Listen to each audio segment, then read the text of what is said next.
بسم الله الرحمن الرحيم. السلام عليكم ورحمة الله وبركاته. اليوم بنجرب فتة ورق عنب بالاندومي. تعالوا نشوف طريقة العمل. عندي هنا ورق عنب طبعا المعلب، أخذتهم وغسلتهم زين والحين أقطعهم إلى قطع صغيرة.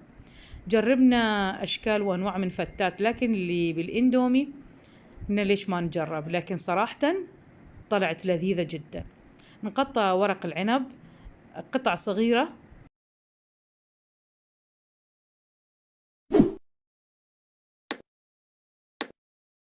ونخليهم على الجنب، ونجي نشوف الخطوة الثانية.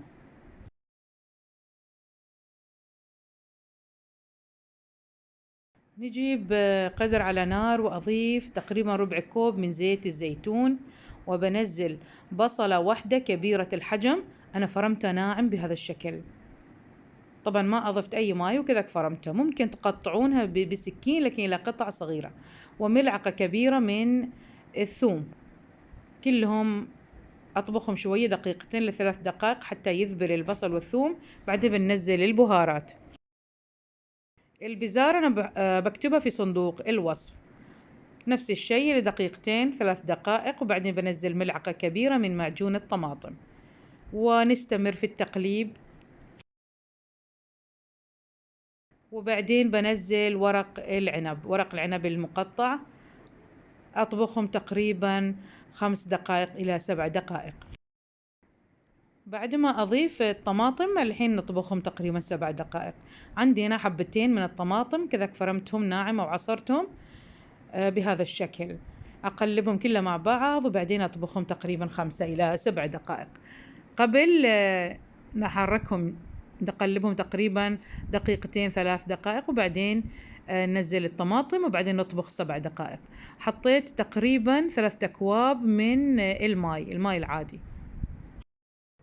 لما بيغلي بهذا الشكل تقريبا بعد 5-6 دقائق أنزل الاندومي أو الماجي.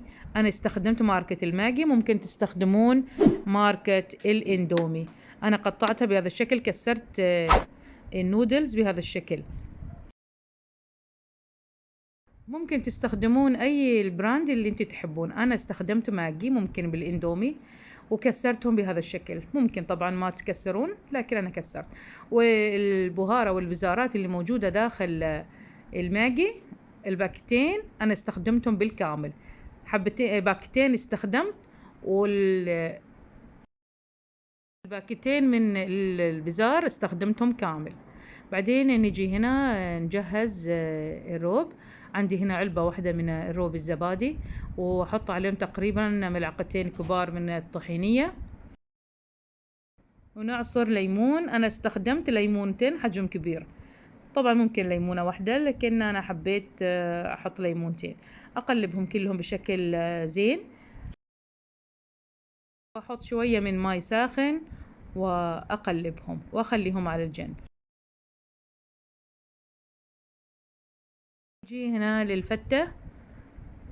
طبعا الاندومي أو الماجي مستوي. الحين آخر شيء أنا بنزل ربع كوب من دبس الرمان. طبعا أنا خليتها شوية كذا سائلة لأن لما الفتة بتبرد بيغلظ.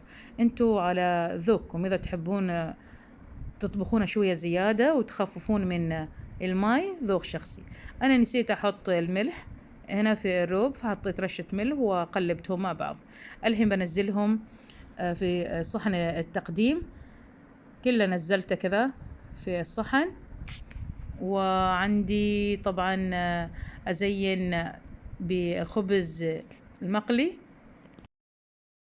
عفوا، أول شيء بحط الروب، خليط الروب والطحينية. وعندي هنا أيضا خبز شوية قليتهم في الزيت. وأيضا بحط أنا شوية بقدونس. وأيضا أنا بحط رمان، حبات من الرمان. وهنا نجي للخطوة هذه، أنا حبيتها صراحة. أنا أحط هنا ملعقة وملعقتين من السمن. وبعدين عندي هنا شوية لوز. أول ما يذوب السمن أحط اللوز أو صنوبر، إذا عندكم صنوبر استخدموا صنوبر، أنا عندي هنا لوز أحمرهم شوية، حبيت أحط أيضا شوية من البقدونس مع اللوز، كلها أسكبهم فوق الفتة. يا جماعة طلعت فتة ورق عنب بالإندومي جدا لذيذة، أنصحكم تجربونها. أتمنى أنكم حبيتوا الوصفة، وبالعافية علينا وعليكم، والسلام عليكم ورحمة الله وبركاته.